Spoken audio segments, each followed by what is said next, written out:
జగదీశ్వర్ రెడ్డి గారు సార్ చెప్పండి. అసహనానికి గురి కాకండి. మేమా? మీరే రాష్ట్రపతిని చూస్తున్నారు. మీరే రాష్ట్రపతిని చూస్తున్నారు అధ్యక్ష. రాష్ట్రపతిని చూస్తున్నారు. అధ్యక్ష అధ్యక్ష రాష్ట్ర ప్రజలందరూ చూస్తున్నారు. జగదీశ్వర్ రెడ్డి గారు ప్లీజ్. జగదీశ్వర్ రెడ్డి గారు ప్లీజ్. జగదీశ్వర్ రెడ్డి గారు ప్లీజ్ 1 minute. అసహనానికి గురి కాకండి. సహనంతో మాట్లాడండి. సభా సాంప్రదాయాలను కాపాడండి.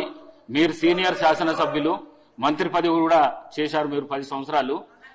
మీరు ఈ విధంగా మాట్లాడడము, సభను సాంప్రదాయాలను తప్పుదోవ పట్టించడం మంచిది కాదు. ప్లీజ్ మాట్లాడండి. అధ్యక్ష ఏ సభా సంప్రదాయానికి నేను విరుద్ధంగా మాట్లాడినా మీరు చెప్తే తర్వాత మాట్లాడతాను. అధ్యక్ష నా విషయంలోనే నన్ను ప్రశ్నించడమే సభా సాంప్రదాయాలకు విరుద్ధము. అసలే కాదు అధ్యక్ష. నన్ను ప్రశ్నించడం ఈ సభ మన అందరిది. ఈ సభ మా అందరికి సమానమైన హక్కులు ఉన్నాయి. మా అందరి తరఫున మీరు పెద్ద మనిషి మాత్రమే ఆడ కూర్చున్నారు తప్ప ఈ సభ మీ సొంతం కూడా కాదు. ఈ విషయం అధ్యక్ష. Welcome to our channel. నేను మీ వెంకట్.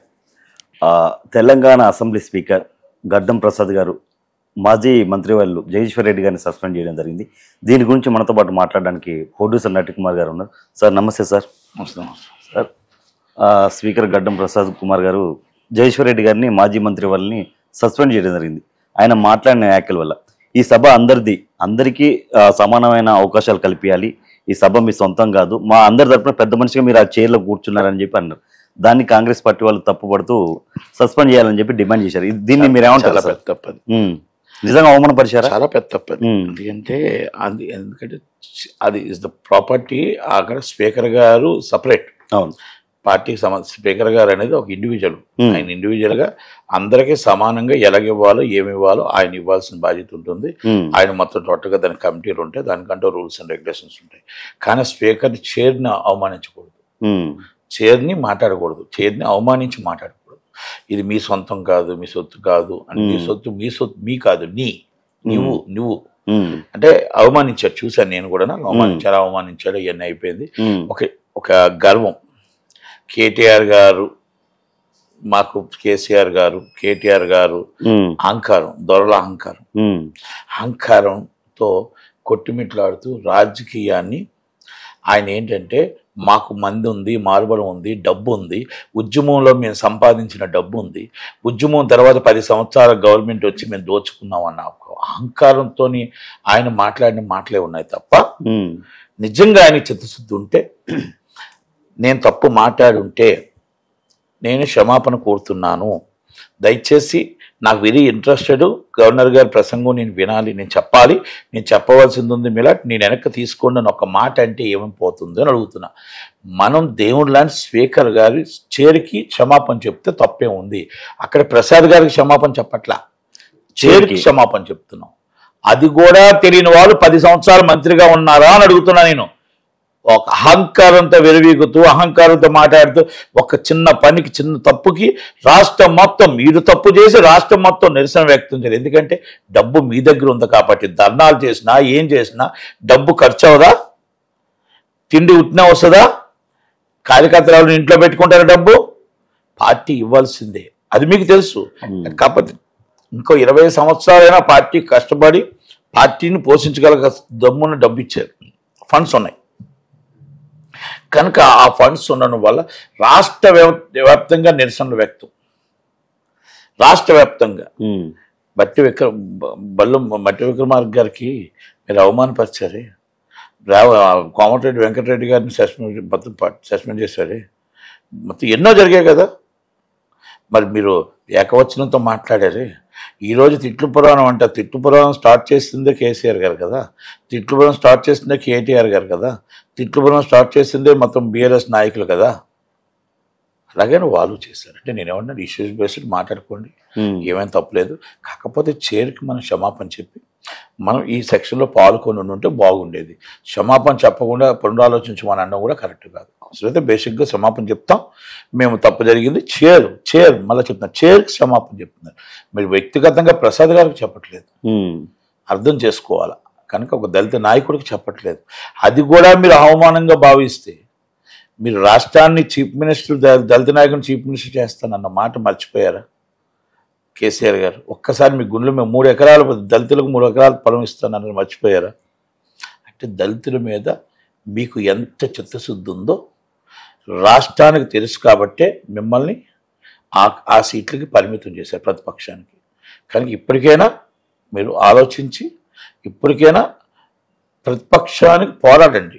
ప్రతిపక్షంలో ఏం కావాలో మీరు అధికార పక్షం ఏం చేయాలో చేయించండి. ప్రధాన ప్రతిపక్ష పార్టీ కాబట్టి మీరు చేయించండి తప్ప ఈ విధంగా ప్రతిపక్ష స్పీకర్ గారిని అవలేలంగా మాట్లాడడం అనేది కరెక్ట్ కాదు. జగదీష్ రెడ్డి గారు క్షమాపణ చెప్పవలసిందే.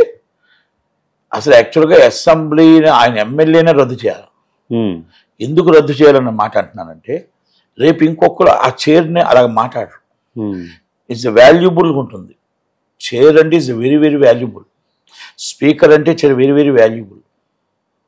కనుక వాళ్ళకున్న చట్టాలు చాలా కఠినంగా ఉంటాయి. ఆ బుక్ అలాంటిది, ఆ రూలింగ్ అలాంటిది. కనుక దయచేసి మన అసెంబ్లీలో మాట్లాడుతున్నాం అంటే ప్రజల పక్షాన ప్రజల కోసం మనం మనం అసెంబ్లీకి పంపించారు. మనం అందరం కలిపి అసెంబ్లీకి ఆయన స్పీకర్గా ఎన్నుకున్నాం ఆ చైర్కి. అది పెద్ద మనిషిగా ఆయన చైరు మనందరికీ న్యాయం చేయాలి. న్యాయం చేయనప్పుడు డిఫరెంట్ రూలింగ్స్ ఉన్నాయి. డిఫరెంట్ వాకౌట్ చేసేది ఉంది. మీరు లేదనుకుంటే మీరు రూల్ పొజిషన్ చెప్పేది ఉంది. చాలా ఉన్నాయి. ఏకవచనంతో మాట్లాడకూడదు. రాజకీయ నాయకులు ఎవరైనా సరే ఓపిక కావాలి, సహనం కావాలి. మనం అక్కడ 2 కోట్ల మంది మొత్తం 2 లక్షల మంది ప్రతినిధిగా మనం వచ్చామని చూసుకోవాలి. మన నియోజకవర్గం వాళ్ళ భవిష్యత్తు మన మీద ఉందని గుర్తుపెట్టుకోవాలి. వాళ్ళు ఎండలో నిలబడి ఓటేసారా భవిష్యత్తు ఉంది. వాళ్ళు ఎండలో నిలబడి తిండి లేక బోన లేక నీరు లేక వాళ్ళు నిలబడి మన నాయకుడిని గెలిపించుకున్నారే. ఆ నాయకుడు వెళ్ళి అసెంబ్లీలో పోరాడి మన ఊరు డెవలప్ చేస్తాడని ఒక ఆశ మీ మీద పెట్టుకున్నారు 5 సంవత్సరాలు. ఆశ నిర్వీర్యం చేయొద్దు. ఆ ఆలోచన నిర్వీర్యం చేయొద్దు. వాళ్ళ ప్రజల నమ్మకం ప్రతినిధిగా మీరు వచ్చారు. మీరు ప్రతినిధిగా మాట్లాడేటప్పుడు ఆచితూచి మాట్లాడితే మనం రేపు ఉదయం మన నియోజకవర్గం భవిష్యత్తు బాగుంటుంది. ఏ పార్టీ అయినా ఆ రోజు ఎలక్షన్ దాకే మనం అసెంబ్లీలో అందరం ఒకటే. మనకేం కావాలి, మన నియోజకవర్గానికి ఏం కావాలి, అది బీఆర్ఎస్ఆ బీజేపీ కాదు, సీఎం గారు ఎవరున్నా అనవసరం. అక్కడికి వెళ్ళి మన నియోజకవర్గంకి ఏం కావాలో చేసుకోండి. రాజశేఖర రెడ్డి గారి ఫార్ములా తీసుకోండి, చంద్రబాబు నాయుడు గారి ఫార్ములా తీసుకోండి. ఇవన్నీ నేను ఎందుకు చెప్తున్నానంటే రాజకీయాలు వేరు, డెవలప్మెంట్ వేరు. రాజకీయాలు ఎలక్షన్ దాకా, డెవలప్మెంట్ అనేది మనం దాకా. కనుక మనం మాట్లాడే పద్ధతిలో మనం ఏం కావాలో, మన రాష్ట్రానికి ఏం కావాలో నిధులు తెచ్చుకోవడానికి కానీ మాట్లాడడానికి కానీ సపోర్ట్ చేయాల్సిన బాధ్యత ఉంటుందని నేను విన్నపిస్తూ, బీఆర్ఎస్ పార్టీ అహంకారం తగ్గించుకొని నిలబడితే నెక్స్ట్ వస్తుంది. జనాలు గమనిస్తున్నారు అనేది మాత్రం కేటీఆర్ గారు అర్థం చేసుకోవాలా, హరీష్ రావు గారు అందరూ అర్థం చేసుకుంటే బాగుంటుంది. కేసీఆర్ గారిని మేము ఎందుకు ఏమనమంటే ఆయన ఉద్యమం నాయకుడు. ఆయన ఉద్యమంతో ఒక రాష్ట్రం తెచ్చాడు. ఆయన ఎప్పుడు గౌరవిస్తూనే ఉంటాం. ఆయన ఎప్పుడు ఫామ్ హౌస్లో ఉన్నా ఎక్కడున్నా ఆయన గౌరవం ఆయనకి ఎప్పుడు దక్కుతుంది. ఎందుకంటే ఆయన గౌరవం ఆయనదే. ఆయన ఎవరు కూడా మాట్లాడని. ఎందుకంటే ఆయన ఒక ఉద్యమ నాయకుడు. ఆయన నాయకత్వం వహిస్తే ఈ విధంగా మాట్లాడతారని, అలాగని అవమానిస్తారని నేను అనుకోను. సార్ ఆయన అంటే అన్ని పార్టీలకి గౌరవమే, అంటే అందరికీ గౌరవమే.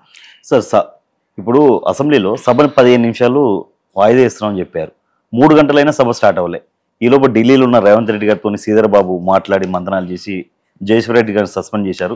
ఫ్లోర్ లీడర్లకు కూడా తెలియకుండా ఎలా సస్పెండ్ చేసే రైట్స్ ఎక్కడని హరీష్ రావు గారు మాట్లాడారు. మీకు ఎక్కడైతే మీకు శాసనసభ వ్యవహారాల మంత్రి ఎవరు అడుగుతున్నారు, అది శాసనసభ వ్యవహారాల మంత్రి రూల్ పొజిషన్ చెప్తాడు. మొత్తం టోటల్గా షార్ట్ డిస్కషన్ పెడతారు. షార్ట్ డిస్కషన్ పెట్టిన తర్వాత మొత్తం టోటల్గా అందరూ అభిప్రాయం వింటారు. ఫ్లోర్ లీడర్స్ అంటే మీకు ఆల్రెడీ మన సిపిఐ చెప్పింది, మీకు మన పార్టీ పేరు ఎంఐఎం చెప్పారు, బీజేపీ మాట్లాడినట్టుంది. ఇవన్నీ మాట్లాడిన తర్వాత డైరెక్ట్గా పొజిషన్కి వెళ్ళిన శాసనసభ వ్యవహారాల మంత్రి దానికి ఆయన రూల్ పొజిషన్ చెప్పాడు. రూల్ పొజిషన్ తీసుకొని ఓటింగ్ తీసుకొని చేశారు. Sir thank you sir. Thank you.